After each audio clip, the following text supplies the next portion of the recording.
Muchas gracias a todos por acompañarme en esta charla, en esta conversación.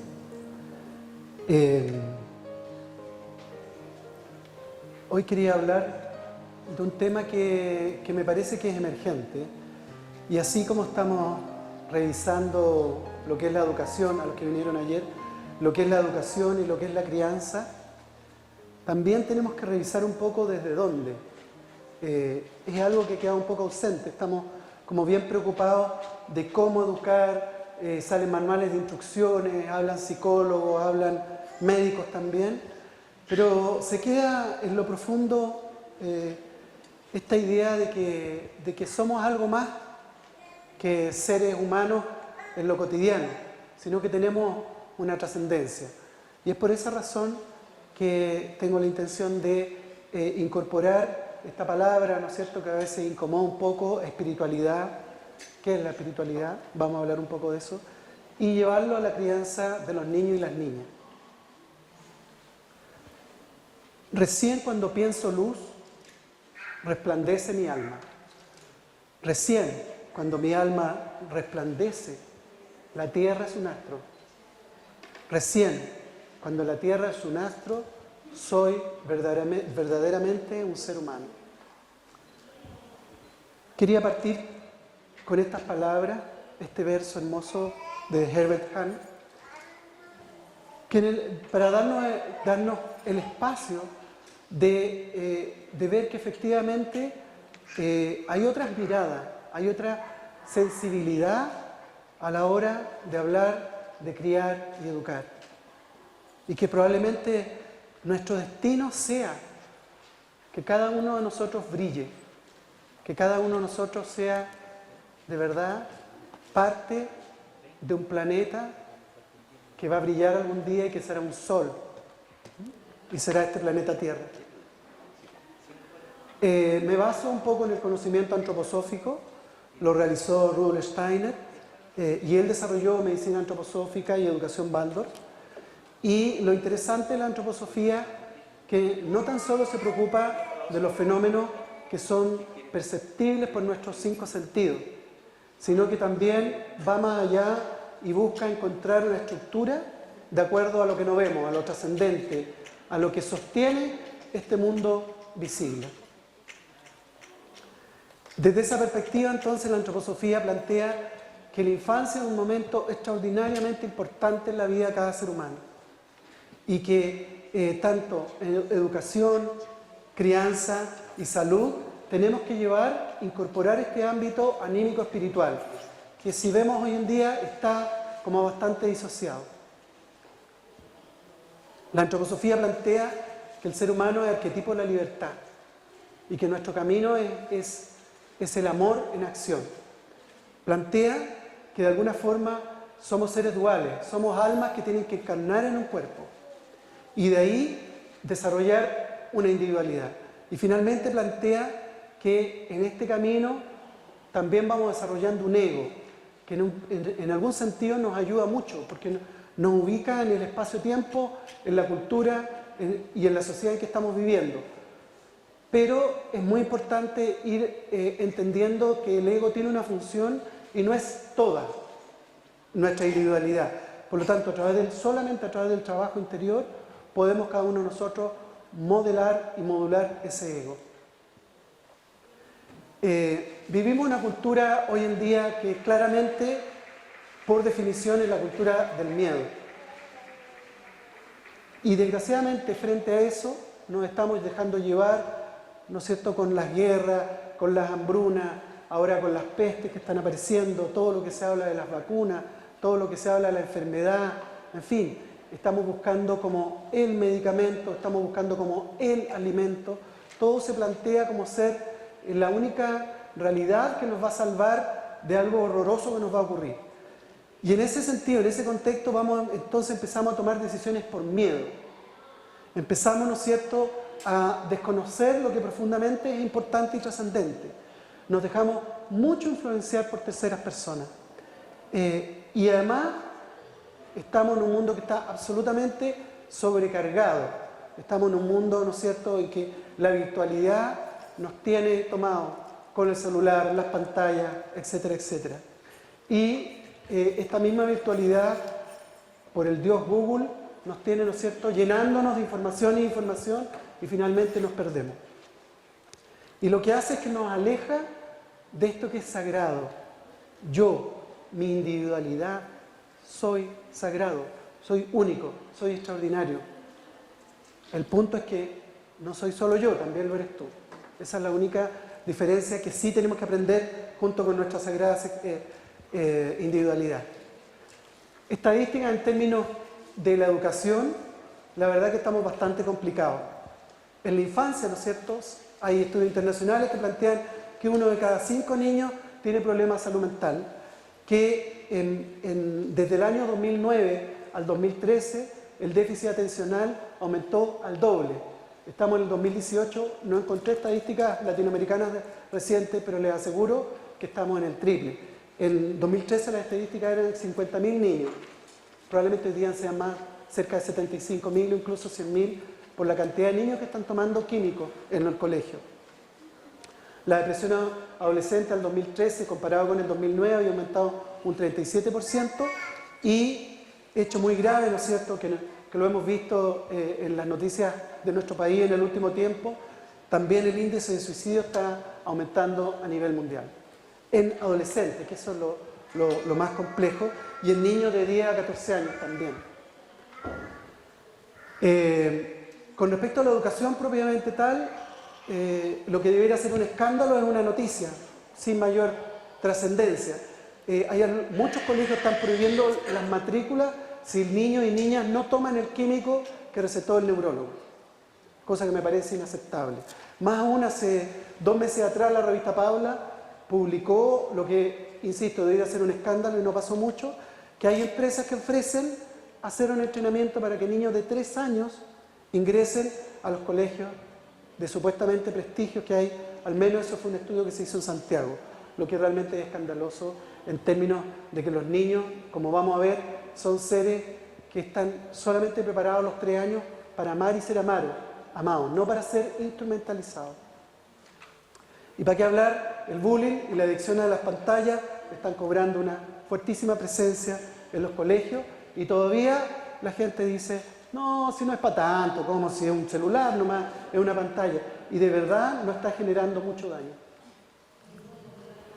El mundo, ¿no es cierto?, está al revés para la infancia.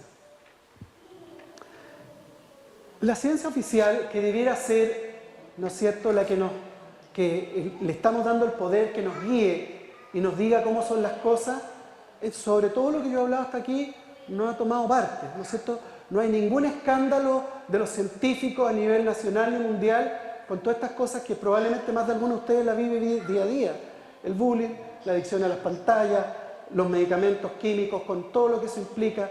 El metilfenidato finalmente es un tipo de anfetamina.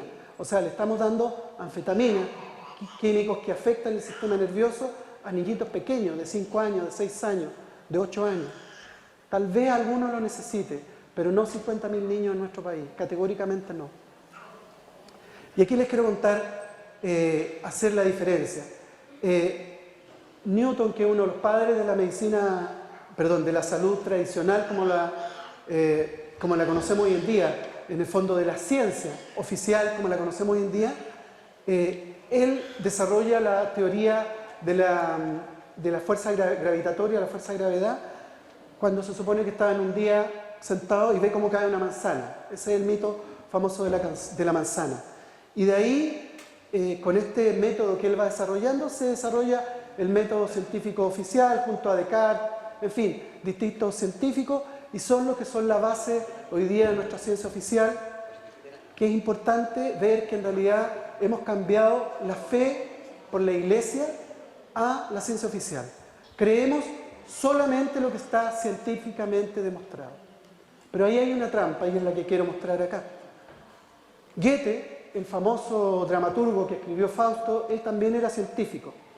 Y la verdad, su forma de hacer ciencia la descubrió y la tomó Rudolf Steiner, y es la que utiliza la antroposofía.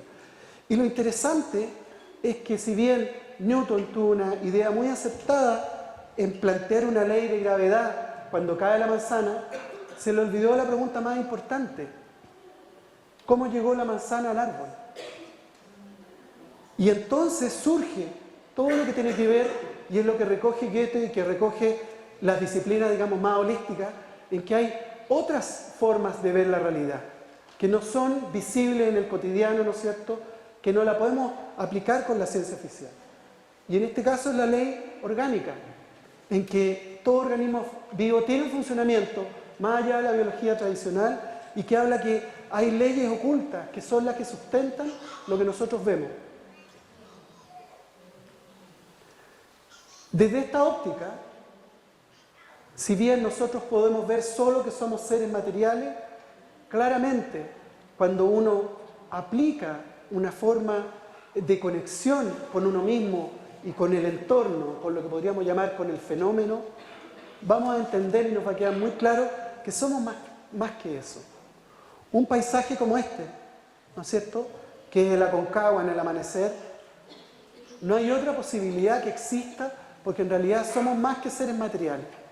Y lo que plantea la antroposofía y la gran mayoría de los expositores que están acá, ¿no es cierto?, con las distintas disciplinas, la antroposofía es una más, no es la única ni la panacea tampoco, es que somos seres espirituales viviendo una experiencia material y que es hora de que empecemos a valorarnos y a mirarnos tanto a nosotros como en especial a los bebés que nacen, que están en el útero y que van naciendo, con esta óptica. Entonces surge la pregunta, ¿quién es el ser humano? La educación hoy en día está totalmente preocupada y atiborrada del currículum, de cómo juntar el dinero para la educación sea gratuita o no, etcétera, etcétera. Muchas cosas que sí son legítimas, pero falta la pregunta básica, así como en la manzana. ¿Quién es el ser humano? ¿A quién tenemos que educarlo? Pero también, ¿quién tiene que educarlo? Vamos a hacer una repasada rápida de lo que habla la antroposofía y muchas disciplinas holísticas de lo que en términos generales es el ser humano. El ser humano es un ser que tiene 4 cuerpos o envoltura, que además tiene un alma y que tiene cualidades, ¿no es cierto?, pero además tiene una biografía y esa biografía tiene ciertas pautas, tiene ciertas normas. El ser humano es la única especie que existe en el planeta Tierra, ¿no es cierto?, que de alguna forma porta la síntesis de la creación y que tiene estos 4 reinos, el mineral, el vegetal, el animal y el propiamente humano. El cuerpo físico claramente está emparentado con el reino mineral, nuestra estructura ósea lo evidencia así, en nuestro cuerpo físico sí respondemos a las leyes materiales terrenales. Pero también tenemos el cuerpo vital o el cuerpo etérico que se refiere a lo que habita, a lo que le da vida a este cuerpo físico. Y es lo que compartimos con las plantas. Todo lo que tiene que ver con los ritmos, con las rutinas, con los ciclos del sol y la luna, que tienen que ver con la nutrición. En fin, todo eso tiene que ver con este cuerpo vital. Y pongo la imagen de un niño porque efectivamente en los primeros, particularmente 7 años, esto es tremendamente importante. En la medida como ese niño, esa niña, crezcan estos primeros 7 años llenos de vida, con una nutrición sana, con ritmo y rutina, van a poder realmente ser adultos saludables. El tercer ámbito o cuerpo, ¿no es cierto?, que son realidades también distintas, es el cuerpo astral o emocional. Es lo que compartimos con los animales. Todo nuestro mundo emocional lo tienen de alguna manera también todos los animales. Y finalmente, el único que es propio es lo que la antroposofía le llama al yo, que es este espíritu humano, y que en algunos individuos, ¿no es cierto?, ha sido realmente extraordinario. Tal vez el gesto más importante que nos diferencia a los animales es cuando el niño al año se para, se yergue en sus 2 pies, venciendo la ley de gravedad, y puede decir, ¿no es cierto?, sí, yo quiero ser un ser humano y caminar con mis 2 pies. Y ahí pasan muchas cosas. Pasa que cambia el ángulo de mirada. Los animales todos tienden a mirar hacia abajo. El único animal que tiene plenamente el horizonte a sus pies y que ha superado esto del reino animal es el ser humano. Gracias a estar erguido podemos articular de tal manera que podemos hablar y podemos pensar. Y lo más interesante, ¿no es cierto?, que al pensar podemos tener un pensamiento interior y hacer reflexiones. Y esas reflexiones nos permiten establecer un nexo que sea racional de todo y coherente de todo lo que es nuestra vida. En este camino de autodesarrollo, este yo maravilloso tiene la posibilidad y debe buscar la verdad y tener devoción por la verdad. Debe también cultivar, como decíamos, la vida interior e idealmente también tiene que realizar algún tipo de meditación, porque a través de la práctica de meditación nosotros podemos diferenciar lo que es esencial y lo que es accesorio, lo que tiene que ver con mi mundo espiritual y lo que tiene que ver con mi mundo cotidiano del día a día. El vehículo que un poco une el mundo espiritual con mi corporalidad es el alma. Y el alma podría ser, ¿no es cierto?, eso intangible que anima nuestra corporalidad y que es el asiento donde está nuestro pensamiento, nuestros instintos, nuestras pasiones y sentimientos. Y es lo que, como les decía, vincula a este ser espiritual con este mundo material. Pero el alma tiene cualidades. Y las cualidades del alma son pensar, sentir y la voluntad de hacer. Y como decíamos ayer, en la charla de ayer, eso además tiene un correlato físico. El pensar ocurre en el cerebro. El sentimiento de alguna forma ocurre en nuestro tórax y se vincula al corazón y la respiración. Y finalmente la voluntad de hacer tiene que ver con nuestro mundo intestinal, donde vamos, ¿no es cierto?, asimilando los alimentos y con mucha fuerza los destruimos y después de eso generamos algo extraordinario que es nuestra propia corporalidad, nuestra regeneración y vitalización cotidiana. Pero además está la musculatura, esa voluntad que nos permite construir, caminar, correr, ir a donde queremos ir. Finalmente, en este pequeño resumen de lo que es el ser humano, está la biografía de cada uno de nosotros. Y la biografía es el encuentro de dos fuerzas.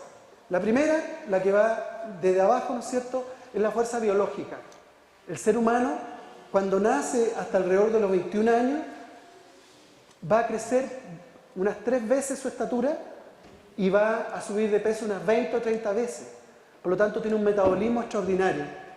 Junto con eso, viene de los mundos espirituales y empieza a entrar, a encarnar. Y encarnar para nosotros es simplemente aumentar mi capacidad de conciencia, de darme cuenta de quién soy y de lo que soy. Y en el fondo, el momento más en que funcionamos de mejor forma entre los 21 y los 42, donde esta conexión espiritual con nuestra corporalidad está más férrea y más bien unida entre los 21 y 42, que es la edad en que efectivamente es cuando más hacemos en nuestra tierra. Y más empezamos, ¿no es cierto?, no tan solo por ganarnos el pan, sino que también empezamos a preguntarnos qué es lo que realmente queremos y qué es lo que nos gustaría hacer en la vida. Y después de los 42, si bien vienen las fuerzas de envejecimiento para lo que es físico, también viene mucho más la fuerza de preparación y de conexión con el mundo espiritual. Y es cuando nos ponemos más creativos, cuando empezamos a escribir libros, a pintar, a de verdad darnos el permiso de hacer lo que realmente queremos hacer. Esto tiene ciclos, hay todo un estudio que tiene que ver, los primeros 3 septenios de 7 años son donde nos preparamos nuestro cuerpo, entre los 21 y los 42 preparamos más nuestro mundo emocional, nuestra alma, y entre los 42 y 63 y hacia adelante preparamos más este yo que dice y que decreta que viene a cumplir un destino y que quiere cumplir su destino. Esta imagen es muy importante porque probablemente para hablar de espiritualidad en el ser humano hay que partir desde acá, y particularmente espiritualidad y crianza. Estamos con buena música, estamos en sincronía. La espiritualidad, si habláramos de una definición de lo que es el paraíso terrenal o lo que son los mundos espirituales, podríamos decir que en el mundo intrauterino se cumplen todos los requisitos. En el mundo intrauterino estábamos desnudos, estábamos calentitos, no teníamos que preocuparnos porque teníamos el alimento a través del cordón, ¿no es cierto? Y todo el trabajo placentario. Estamos muy protegidos porque estamos dentro de un útero y estábamos también protegidos de la gravedad porque flotábamos. Independiente de las situaciones externas de nuestra madre, también estábamos en una situación de conciencia onírica, medio soñado. Por lo tanto, cuando uno está en la edad fetal, está bastante protegido de lo que pasa afuera. aunque sean situaciones duras, complejas. Incluso a veces enfermedades del feto también tenemos esa suerte de protección. Y lo más importante, como decíamos ayer, es que todo y cada uno de nosotros vivió dos hechos que nunca más vamos a vivir en la vida, pero que nos unen. El primero, que estamos dentro de otro ser humano. Eso ya es extraordinario. De alguna forma, en ese estado fetal, su cosmovisión entera es estar dentro de un ser humano. Pero no tan solo eso, lo más importante, que en la mayoría de los casos, ese ser humano nos amaba y era nuestra madre. Es como ahora sintiéramos, ¿no es cierto?, que estamos dentro de Dios y que Dios nos ama. Es el mismo esquema. Exista o no exista Dios, en esa etapa sí teníamos esa sensación y era real y palpable, porque había una mujer que nos protegía y nos cuidaba. Y ese amor, eso nos queda. Y es por eso que en la infancia, el vínculo que tengamos con la infancia tiene que cambiar radicalmente. Todas las disciplinas tienen que cambiar. Porque el niño o la niña viene desde acá, viene categóricamente del paraíso. Y es nuestra misión, nuestra obligación, en especial los padres, la familia, maestros y maestras, entender esto y empezar en estos primeros 7, 14 años a tratar distinto. Los niños no son adultos chicos, categóricamente no son adultos chiquititos, tampoco son seres inertes que haga lo que yo haga no se dan cuenta. Ellos vienen con el corazón abierto, 100%, por lo tanto van a sentir todas nuestras emociones, probablemente no van a entender nuestras palabras, pero van a sentir la carga emocional de esa palabra. Entonces nos habla de lo puro, de lo sagrado, nos habla con su corazón abierto de todo lo que es inocente. Y entonces surge en esta nueva espiritualidad, en esta nueva forma de criar, surge lo que es la infancia sagrada. Y la infancia es sagrada. ¿Y qué es una infancia sagrada? Es la expresión más pura del milagro de lo espiritual, habitando la materia. Y frente a eso, cada uno de nosotros, de verdad, si no lo ha hecho, tiene que tomar conciencia y hacer un cambio radical. Porque sin duda, esa es la piedra primera para cambiar nuestro mundo. Y porque además, independiente de nuestra cultura, de nuestra religión, todos pasamos por acá. Y aquí surgen dos conceptos, criar y educar. Criar es cuidar, es nutrir. También al criar yo educo. Pero de alguna forma lo que educo es la forma en que yo tengo que aprender a cuidarme a mí mismo. Es ese alimento que nos da la madre y el aspecto maternal de cualquier persona que nos cuide. A veces son padres los que cuidan. Pues bien, criar ese aspecto maternal que tienen que desarrollar estos padres. Lo esencial es dar el mejor alimento físico, el mejor alimento emocional y el mejor alimento espiritual. Y generar sobre todo un vínculo seguro, un vínculo en el cual niños y niñas se sientan tranquilos y en confianza. Educar por su parte, la mejor definición probablemente sea despertar la luz interior, la esencia de cada uno. No es entregar materia y atiborrar para que los niños y las niñas memoricen, sino que maestros y maestras debieran, como se ha dicho en otras conferencias, debieran estar atentos a los talentos que cada uno de esos niños y niñas trae, para acompañarlo en su proceso de individualización, de tal manera que en algún minuto vayan poco a poco diciendo, sí, este es mi aporte al mundo, para desarrollar la individualidad. En esta infancia sagrada, entonces, vamos a acompañar este asombroso proceso de hacerse adulto, de hacerse un ser humano maduro. Y para ello, sin duda, hay que considerar los aspectos biológicos, emocionales y espirituales, y dar amor y dar un vínculo seguro. Hay un tiempo para cada cosa. Cuando se habla de la infancia, cuando alguien hable de la infancia, pregunte, sí, pero ¿de qué edad me está hablando? No es lo mismo como yo trato a un niño de 3 años. No es lo mismo como yo trato a un niño de 7 años. Es distinta.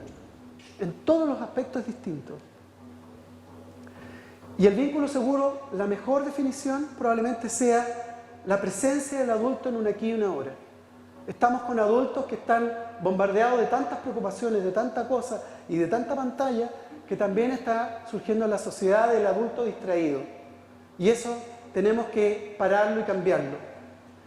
Y eso significa tiempo para la acción, para la interacción con nuestro hijo e hija, y sobre todo, ¿no es cierto?, tareas centradas en el niño y en la niña.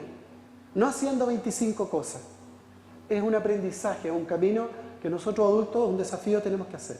Por supuesto, dar movimiento libre, porque así se va conociendo este niño, esta niña, y generar un sentido colaborativo. El alma tiene 3 procesos fundamentales, 3 misiones que cumplir en esta tierra. La primera es consigo mismo, con la corporalidad. Entonces ocurre este anclaje alma-cuerpo, y así se genera una individualidad. ¿Quién soy yo? Pero también tiene una responsabilidad con los otros, con lo social, y así genera una identidad y desarrolla también el legítimo otro. Y finalmente tenemos, ¿no es cierto?, todos una responsabilidad con nuestro planeta, con la Tierra, y es lo que se llama la integración. Cómo yo aporto a mi planeta, y también específicamente cómo aporto del cuidado del medio ambiente. Con respecto a la individualización, hay una verdadera fisiología, una forma de funcionamiento espiritual que acompaña a la fisiología biológica. En parte ya lo vimos con un poco cómo funciona la biografía, en parte ya lo vimos, ¿no es cierto?, cómo que los niños llegan abiertos al mundo y hay que ir acompañándoles y ir mostrando, y se van cumpliendo estas etapas que son por septenio. Entonces, esta es la razón por la cual es muy importante que trabajar la educación y la crianza considerando esta forma de ver al ser humano. Individualización, entonces, es anclar el alma al cuerpo, y para eso poner énfasis en la crianza, poner énfasis en la educación, pero también, y por eso un pediatra está acá hablando, poner énfasis en la salud. Es muy importante la alimentación. ¿Qué tipo de alimentación le doy a mi hijo? Eso va a ser determinante en la individualización, porque si comen comida chatarra, obviamente que lo va a perjudicar. En salud también es importante cómo trato las enfermedades. Cada vez que hay una enfermedad, yo la paro, la detengo con un antipirético para la fiebre, con un antialérgico para la tos, con un antitusivo. Entonces estoy impidiendo que la enfermedad, que es una manifestación de un desequilibrio, estoy impidiendo que ese desequilibrio, por una parte, se manifieste y yo aprenda que ahí hay algo que tengo que reparar. Un niño que se enferma mucho, una niña que se enferma mucho, significa que hay que mirar a la familia qué está pasando, porque significa que hay un estrés que está condicionando que le bajen las defensas y se enferme. Eso es lo físico. Pero a nivel del alma, el alma está diciendo, oye, aquí yo no puedo encarnar bien y manifiesto esta enfermedad, recurro a esta enfermedad para que se produzcan los cambios que necesitamos. Por antonomasia, lo más importante y el gesto mayor es con respecto a la fiebre. La fiebre, todos sabemos, ¿no es cierto?, que es un mecanismo de defensa, pero la fiebre es mucho más que eso. Y por eso la medicina antroposófica pide no usar químicos para la fiebre, porque por una parte, sí, es un mecanismo de defensa, y eso significa que el organismo se está defendiendo del virus o de la bacteria, y si le damos algo para bajar la fiebre, ¿a quién estamos favoreciendo? Al virus o a la bacteria, no estamos favoreciendo al niño o a la niña. Pero no tan solo eso. Cuando un niño tiene una enfermedad, esa enfermedad tiene que hacer todo un ciclo, ¿no es cierto? Levantar una respuesta inmune, después botar todo lo que tenga que botar y después viene la curación. Si yo uso químicos, detengo ese proceso inmune. Y esa es una de las razones por qué están todos tan alérgicos. Pero no tan solo eso. Para el alma, la fiebre es la forma de apropiarse de mejor manera de la corporalidad. Es cuando el alma hace los ajustes finos. Y es por eso que para el desarrollo psicomotor es fundamental este concepto. Y una de las razones por las que nosotros vemos que los niños están teniendo problemas de lectoescritura, problemas de integración sensorial, de psicopedagogía, etcétera, etcétera, tiene que ver con el tipo de medicina que estamos usando.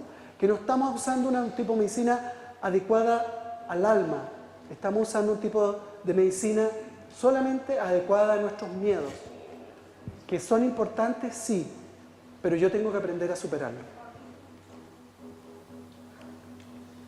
No, sí, está increíble, es como... Sí.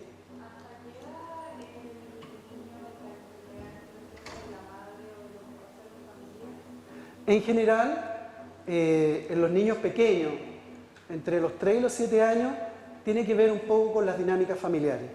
Y esto es muy importante entenderlo, no para que te sientas culpable, no es la idea, sino que en el fondo decir, vaya, mi hijo, mi hija se está enfermando mucho, a ver, ¿cómo estoy yo? ¿Estaré muy estresado? ¿Cómo está el vínculo de la pareja? ¿Cómo está la familia? ¿Cómo está el entorno? ¿Dónde estoy viviendo? Etcétera, etcétera. Y lejos del miedo, empoderarse. Empoderarse, y si puedo cambiar las cosas ahora, la cambio. Y si no, me enfoco, ¿no es cierto? Y voy quemando etapas para lograr los cambios que necesito. Esa es la idea. Por supuesto que un niño ya después de los 5 o 7 años ya es mucho más personal, pero evidentemente hay ciertos hitos.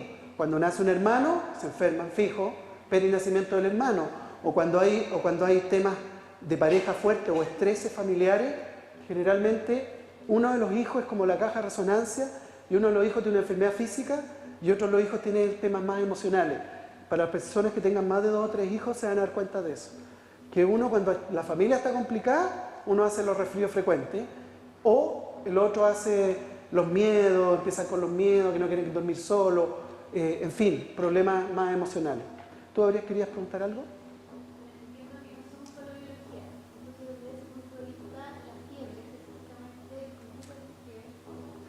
Pregunta por la fiebre. ¿Qué puede tener que ver si no somos solo biología? Es un poco lo que te decía, pero la explicación mejor es la siguiente.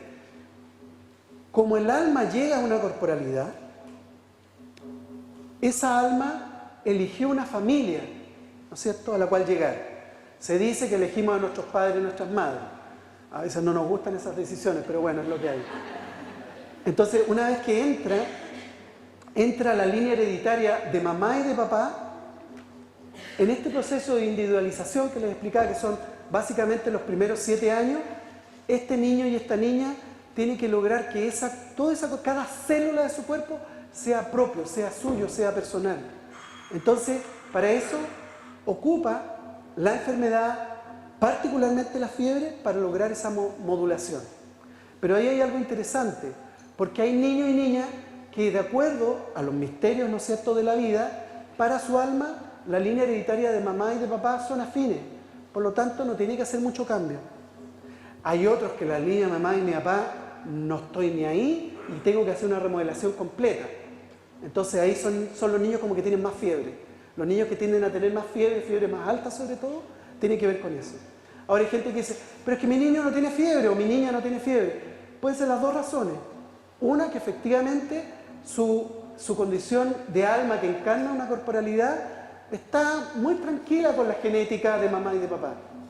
O bien ha usado químicos, vacunas y todas las cosas y está tan bloqueado que no puede hacer procesos febriles. Son las dos condiciones.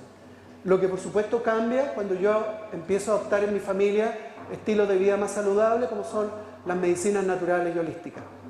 ¿Ya? Con respecto a la identidad, ¿sí?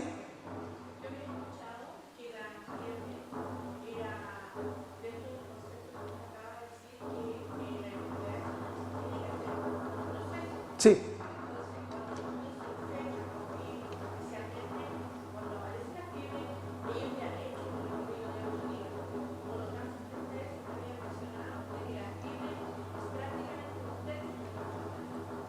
Ella está preguntando si, en el fondo, cuando uno se enferma es un proceso y que si la fiebre es como el inicio de la enfermedad o el fin del proceso.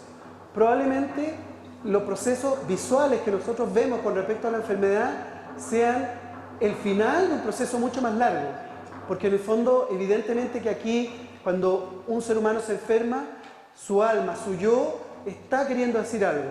Por supuesto, con un resfrío probablemente va a decir, cuídate nomás un poco, pero en enfermedades, una bronconeumonía, una amigdalitis, por ejemplo, con PU, etcétera, etcétera, o ya enfermedad más grave, lo que nos está diciendo es algo mucho más trascendente. Y probablemente, efectivamente, lo que ocurre es que esta decisión de enfermarse, de alguna forma nuestra alma la planifica y la va desarrollando en el tiempo. Y lo que nosotros vemos, como le digo, es como cuando se cierra este círculo. Eso a nivel más bien álmico, porque a nivel físico, ahí empieza el proceso y tiene que cerrarse un segundo círculo, que es, hago el proceso febril, Después, ¿no es cierto?, de la fiebre viene el botar, el sudor, la diarrea, la flema, el moco que empieza a caer y finalmente viene ya el proceso de recuperación. Y para plantearles que esto no es así nomás, no es porque lo diga yo, todos los que tienen hijos o niños muy cercanos habrán dado cuenta que cuando un niño hace fiebre más de 2 o 3 días, termina el proceso febril y el niño crece. El niño está como más grande, emocionalmente está más maduro. Y eso es prueba de que efectivamente el alma encajó mucho más en el cuerpo. Y esto es un camino de encaje, hasta que a los 18 o 21 años ya se llega a una estructuración real alma-cuerpo. Les pedí que hablen más fuerte si quieren hacer preguntas.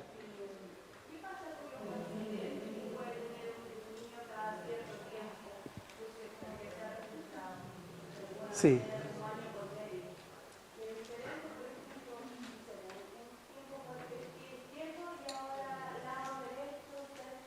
Sí. Mira, en general, todo lo que tiene que ver con los accidentes o con situaciones a veces que son muy lamentables, hay que entender también, por una parte, lo primero es que nosotros solamente vemos el resultado. Por ejemplo, si un niño sufrió un accidente muy grave y terminó en la UTI y fue una situación compleja, o con un final, ¿no es cierto?, desastroso, en el fondo nosotros estamos viendo parte de algo mucho más mayor y más misterioso. Y muchas veces esos niños con accidentes muy graves lo que están haciendo es una donación de algo que no sabemos, ni siquiera tan literal como en mi día a día, sino que a veces tiene que ver con algo que va a cambiar el destino de la familia o para sí mismo. Pero ahí, en el fondo, es algo misterioso, lo cual nosotros no podemos mucho más que decir. Puntualmente, cuando un niño se cae mucho, tiene mucho accidente, en general significa que está sometido a un estrés muy importante. El ser más flexible y la etapa más flexible de nuestra vida es la infancia. Por lo tanto, los niños son verdaderamente como bambú, plásticos, nunca se quiebren. De hecho, si se hace una fractura del tallo verde, eso significa que el hueso no se parte en dos, sino que solamente se triza un poco. Pero cuando un niño tiene muchos accidentes, significa que en realidad está andando así por la vida, anda rígido. Entonces hay que verlo como parte de un síndrome ansioso, de un síndrome angustioso o que está hiperalerta. Entonces hay que ver qué pasa en la casa, qué pasa en el jardín o en el colegio. Y generalmente uno encuentra ahí la causa de este estrés y al manejar el estrés se acaban mágicamente los problemas de golpe y esas cosas. Siempre y cuando no haya un problema neurológico, por supuesto, o un problema traumatológico, que a veces los hay. ¿Más? ¿Sí?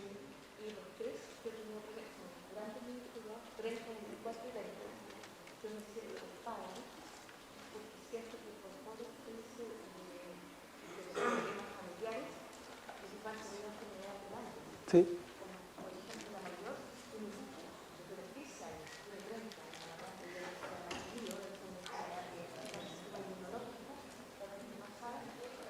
No se escucha, pero yo lo digo. Ella...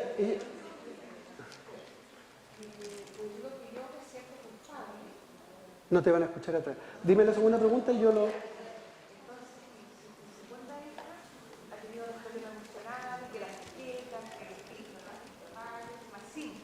¿Ya? Alguien me dijo que era que mi hijo como que no quiso ver su ficción cuando niño y se todo y es verdad, de la familia, del papá, de la mía. Entonces él, sobre todo el nivel de la vida, creo que eso era y ahora cataratas, de amor. Lo que ella está diciendo que es algo que efectivamente nos pasa. Cuando empezamos a ver con otra óptica nuestra realidad y sobre todo el tema de la salud y de la educación, muchas veces los padres y madres nos sentimos culpables. Y en realidad este conocimiento, que es un poco empezar a relacionar las enfermedades con el mundo emocional, lo último que te tiene que ocurrir es que te sientas culpable, porque la culpa lo único que nos hace nos pone un velo. Entonces, yo en vez de verdad conectarme con lo que ahí se está viendo, me siento tan mal que me alejo, me siento culpable. Entonces eso es parte del desarrollo que cada uno de nosotros tiene que entender. Efectivamente hay una manifestación, pero hay una manifestación que es profunda, es sagrada. Por lo tanto, yo no me tengo que sentir culpable. Lo que tengo que hacer ahora que puedo ver, tengo que empezar a hacer los cambios que a lo mejor antes no pude hacer. Lo más probable, porque cada uno de nosotros en esta óptica, en esta nueva óptica de una espiritualidad distinta, es que cada uno hace lo mejor que puede hacer. Y entonces, de la mayor injusticia, juzgarme a mí mismo y mucho más juzgar a otro por algo. Si es que esa otra persona o yo no sabía, no tenía este conocimiento. Ahora sé, ahora puedo cambiar.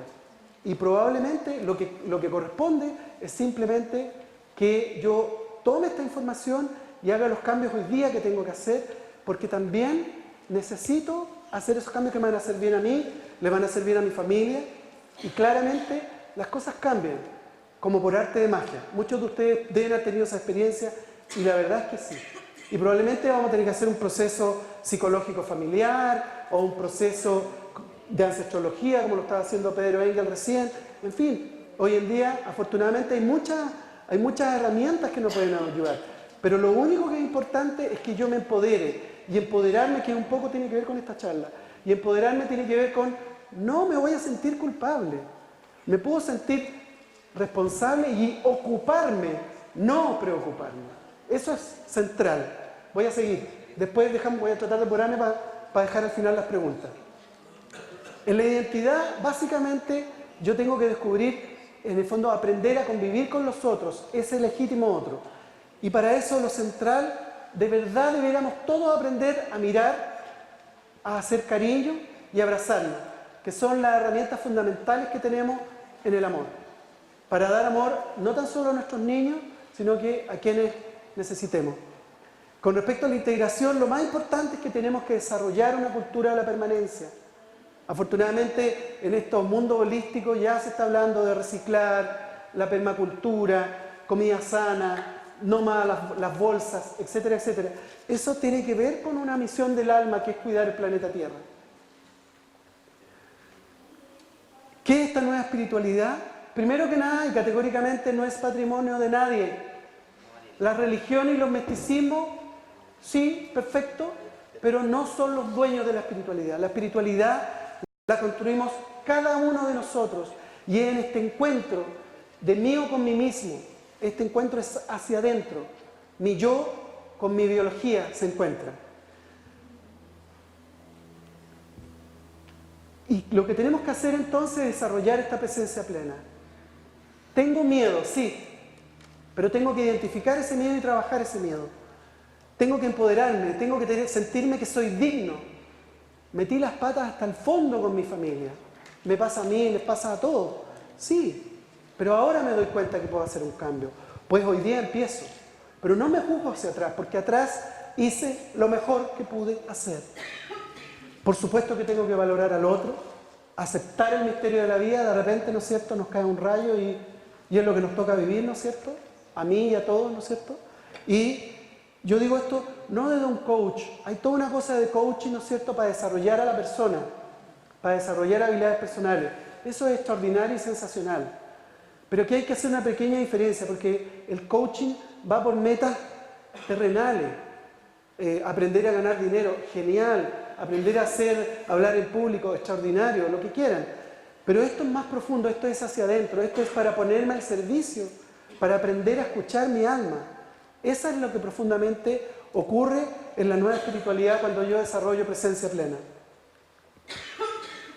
En esta nueva espiritualidad, entonces, vamos buscando la calma, la reflexión interior, y aparecen las preguntas, porque de repente dices, ¿pero cómo lo hago? Pregúntate. Van a aparecer las preguntas. ¿Quién soy? ¿Qué hago en este planeta? ¿Qué vengo a aprender? Lo que son los propósitos. ¿Y qué vengo a desarrollar? Lo que son mis misiones. Eso es lo que importa. Y hacer un análisis de mi biografía también es muy bueno. ¿Cómo fue mi infancia?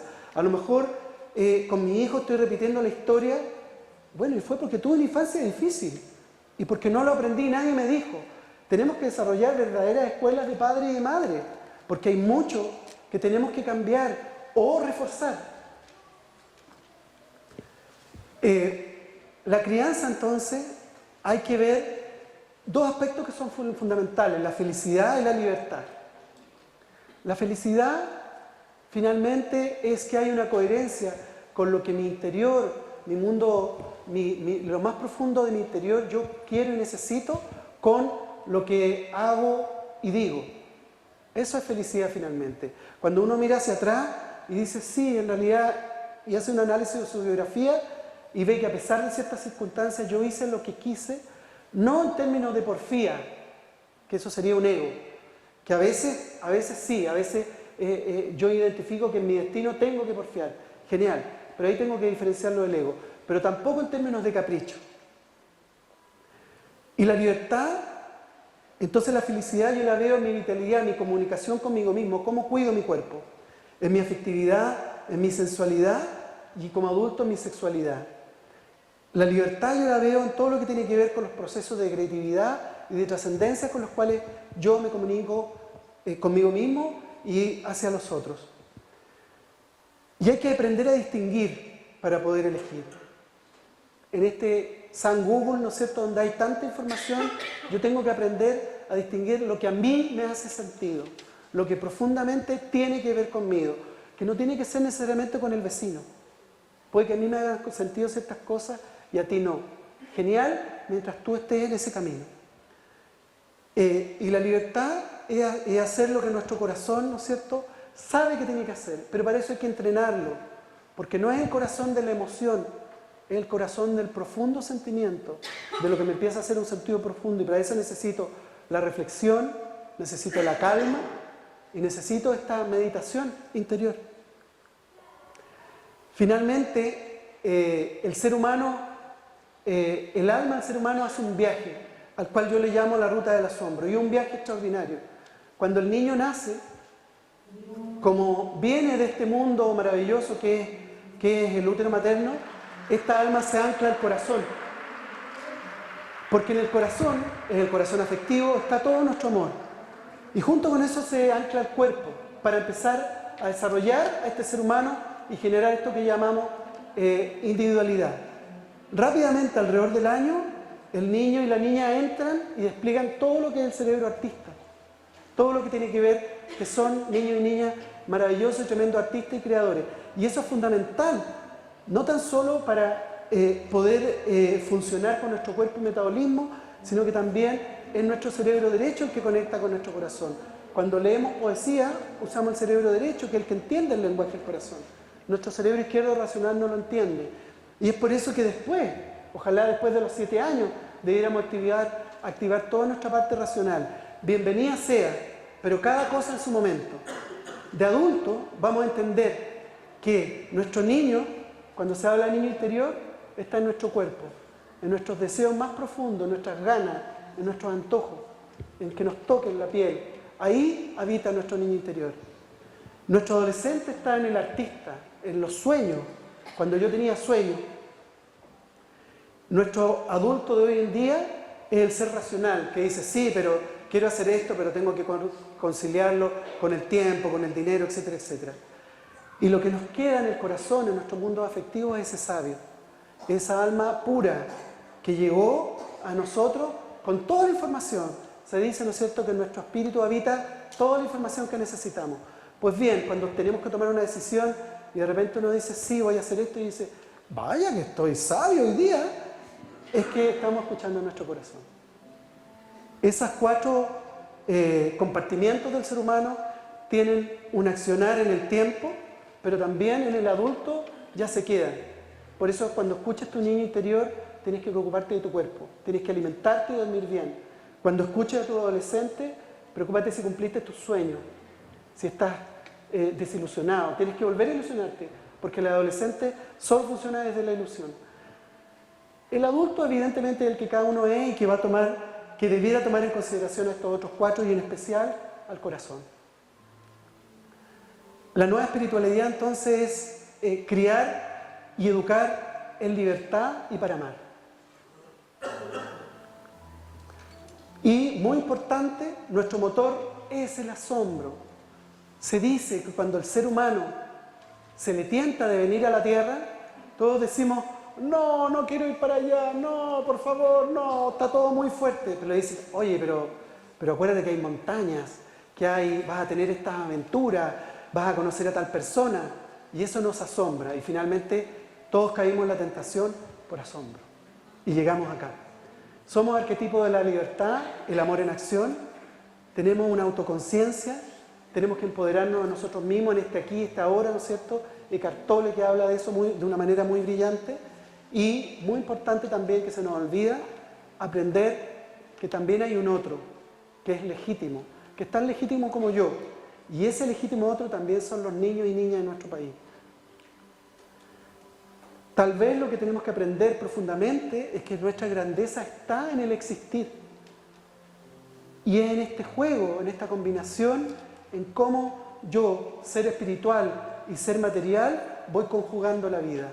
Y eso es lo que a mí y a cada uno de nosotros nos hace brillar. El largo camino para ser. Muchas gracias.